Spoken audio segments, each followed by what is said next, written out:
Oh,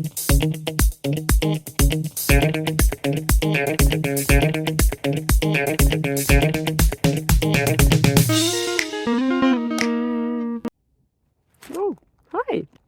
Yeah, today there is a little bit of a perspective change happening, because sometimes the answers are in the details, you know.